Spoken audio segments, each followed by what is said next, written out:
Oke, sekarang kita akan membahas mengenai jenis perulangan yang counter control sama sentinel control. Nah, jadi jangan bingung ya, istilahnya kok aneh gitu. Mari kita lihat apa maksud dari kedua istilah ini. Nah, saya akan berikan contoh exercise. Jadi kalian disuruh membuat algoritma untuk meminta input nilai praktikum. Nah, nilai ini akan terus diinput hingga mahasiswanya dinyatakan lulus gitu. Jadi kriteria lulusnya itu adalah di atas 60. Nah, misalnya kalau sekali program jalan, kemudian meminta input nilai. Kalau nilainya di input 70, ya udah selesai karena dia udah lulus. Kemudian programnya misalnya dijalankan lagi oleh orang yang lain. Nilai praktikumnya misalnya 40. Nah, itu kan nggak lulus dong, karena dia belum di atas 60. Maka program harus meminta kembali, masukkan nilai praktikum. Misalnya di input 50. Nah, belum lulus, input lagi diminta. Misalnya dia input 59, belum lulus, minta lagi. Misalnya di input 60, belum juga, karena yang dibutuhkan di atas 60. Kemudian akhirnya dia input 80, ya udah selesai, gitu. Nah, menurut kalian perulangan ini akan berjalan berapa kali? Satu kali, dua kali, tiga kali, 10 kali, 100 kali? Nah, kita nggak tahu. Karena kita tidak tahu kapan usernya akan menginput nilai di atas 60. Itu benar-benar tidak bisa diperkirakan gitu. Jadi, karena di sini kita tidak bisa mengetahui kapan inputnya berakhir gitu ya, jadi kita tidak bisa men-set kapan mulai, kapan berakhirnya. Jadi kan perulangan yang selama ini di video yang sudah lewat yang saya ajarkan itu adalah perulangan itu dia punya mulai dan punya kapan berakhir dan punya step. Jadi di sini oke mulainya mulai satu menginput yang pertama. Stepnya satu-satu. Jadi menginput yang pertama, yang kedua, yang ketiga. Tapi kapan berakhirnya? Nah, itu nggak bisa dijawab. Nah, jadi ada jenis perulangan yang kita tidak tahu kapan berakhirnya. Oke, jadi kita tinjau di sini.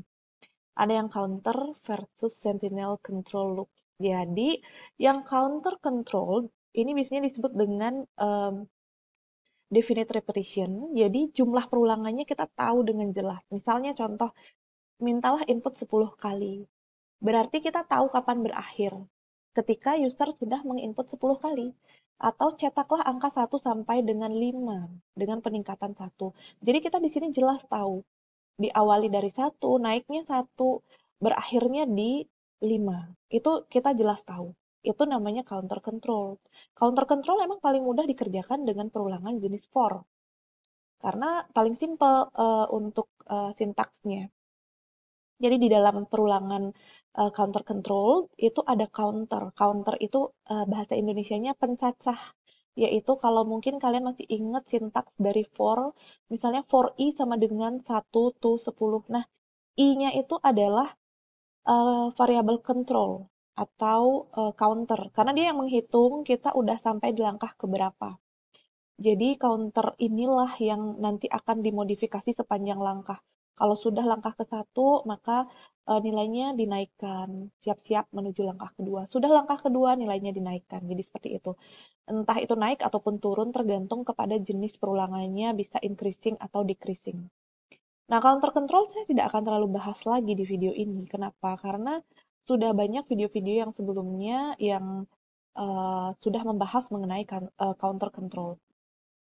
Intinya perulangannya itu jelas kapan berakhirnya, sorry, jelas berapa kali gitu, jumlahnya jelas diketahui gitu ya. Sedangkan kalau yang sentinel control kita tidak tahu dengan jelas jumlahnya. Kita tidak tahu jelas jumlahnya. Artinya di sini 10 kali itu nggak jelas. Apa mungkin 100 kali? Mungkin cuma satu kali gitu. Jadi tidak ada jumlah yang pasti. Jadi di sini disebut juga dengan, oh sorry, ini indefinite ya. Ini jadi indefinite gitu ya, salah nih ya. Nah, indefinite repetition, jumlah perulangannya tidak diketahui. Jadi kita tidak menyebutnya dengan counter, melainkan istilahnya sentinel. Sentinel ini yang akan kita cek nanti untuk menentukan perulangannya berakhir atau perulangannya masih berlanjut.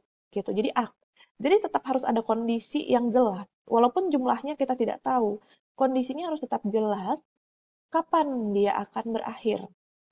Contoh pada kasus barusan, dia akan berakhir apabila nilainya sudah di atas 60 gitu loh. Walaupun kita tidak tahu itu akan terjadinya kapan. Tapi yang jelas kalau sudah bernilai 60, ya udah kita berakhir gitu. Jadi seperti itu ya. Sama seperti Kerasakti mencari kitab suci kan. Jadi kan kita nggak tahu berapa langkah dia akan selesai. Apakah 1000 langkah? Atau katakanlah apakah 1000 hari? Apakah 100.000 hari? Atau cuma 1 hari langsung ketemu? Kita nggak tahu. Kita nggak tahu berapa hari. Yang jelas kita taunya kapan dia berakhir kalau kitab suci sudah ditemukan gitu loh.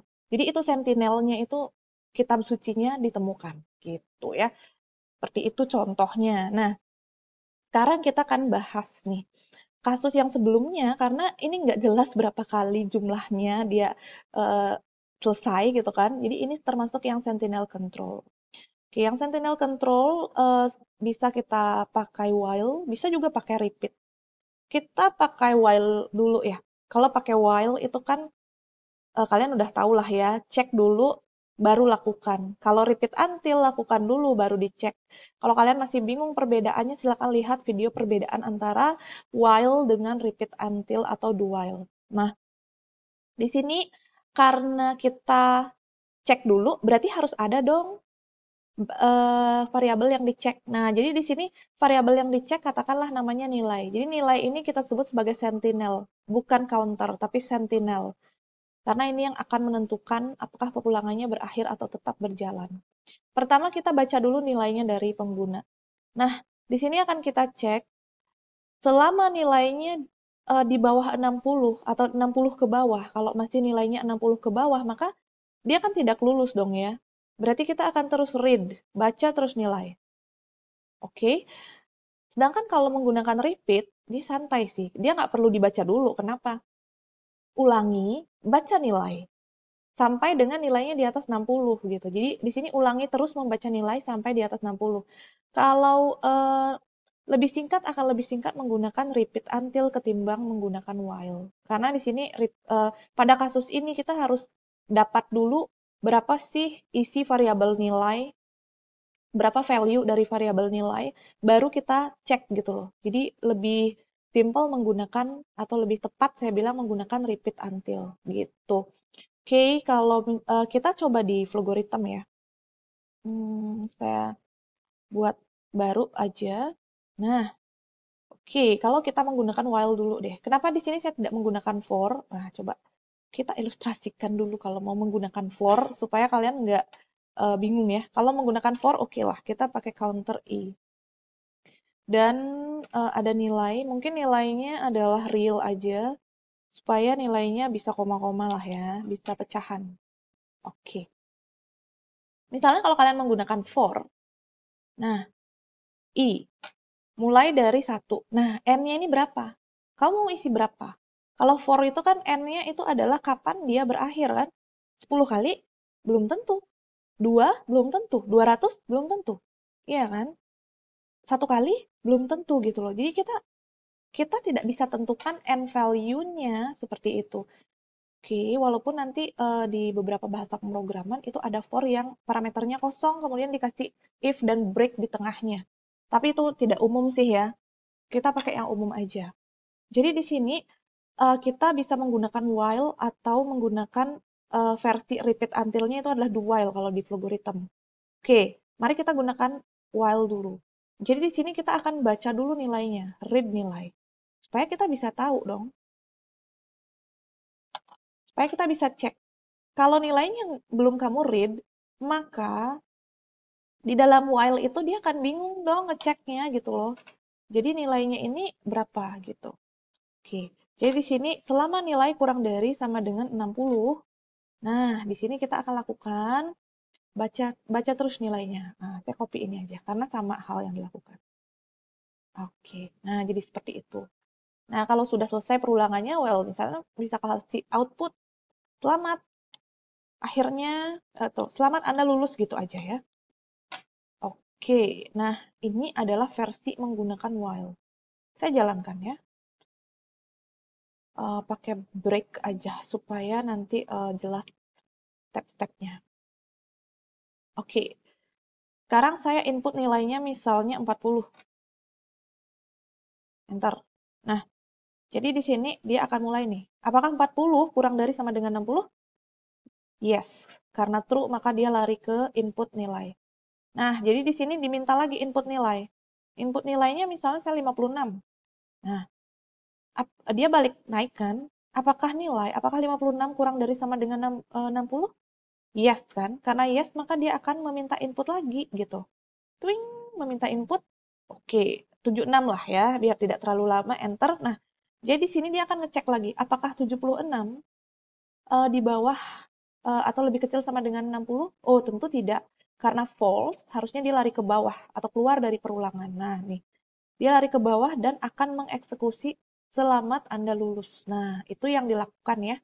Oke, ini adalah ketika menggunakan while. Jadi ada dua input nih, di atas dan di tengah perulangannya gitu. Oke, saya coba lagi sekali ya. Kali ini saya akan mencoba langsung 80 misalnya. Nah, setelah di input nilai 80, maka di sini dia akan dicek nih, apakah 80 kurang dari sama dengan 60? Oh, tentu tidak. Karena false langsung lari ke bawah dong dan akan mencetak lulus. Jadi seperti itu. Ini adalah versi ketika menggunakan while. Oke, sekarang mari kita buat yang repeat until atau menggunakan do. Kalau menggunakan do, itu nggak usah input di awal sih. Langsung aja masukkan do nih. Klik do. Ini kan kriterianya sama ya. Karena dia itu do itu sebenarnya menggunakan while loop. Do while. Ya, bukan do repeat. Jadi di sini tetap sih lebih kecil sama dengan 60. Agak penyesuaiannya itu aja sih di Flogorithm. Hal yang dilakukan apa? Sama. Yaitu menginput nilai. Saya akan cut ini ke do while-nya dan saya hapus while-nya. Nah, supaya nggak double. Nah, jadi di sini coba ya. Jalankan. Oke.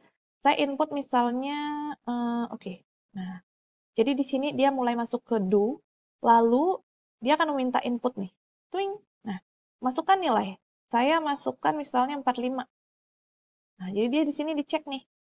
Apakah 45 kurang dari 60? Yes.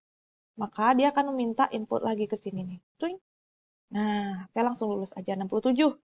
Nah, dia akan dicek apakah 67 kurang dari sama dengan 60? Oh, tentu tidak. False. Maka dia akan mencetak. Nah, jadi seperti itu cara kerjanya tuh.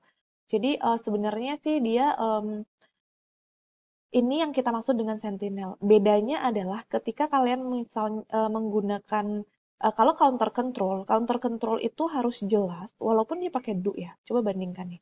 Saya akan buatkan di bawah sini. Saya akan hapus supaya tidak keramik. Sebuah counter control pakai do. Nah, di sini kalian harus jelas dulu step awalnya berapa, apa yang dilakukan.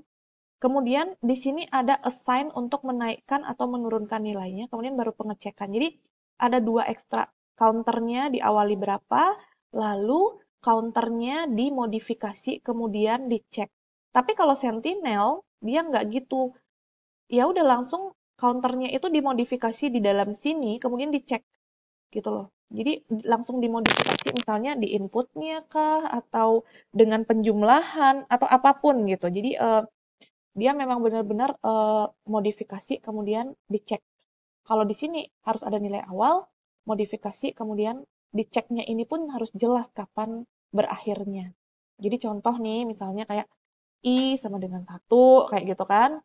Kemudian di sini I sama dengan I plus 1 lah misalnya. Nah, kemudian di sini selama I kurang dari misalnya sama dengan 10. Jadi jelas di sini 10 kali. Kalau yang ini, sampai kapan nilainya, apa namanya, selama kapan nilainya di bawah 60? Kita nggak pernah tahu, gitu. Jadi itu ya perbedaan antara sentinel dan counter control. Nah, oke. Jadi sekian video penjelasan kali ini. Kalau ada yang kurang dipahami, silakan bisa ditanyakan.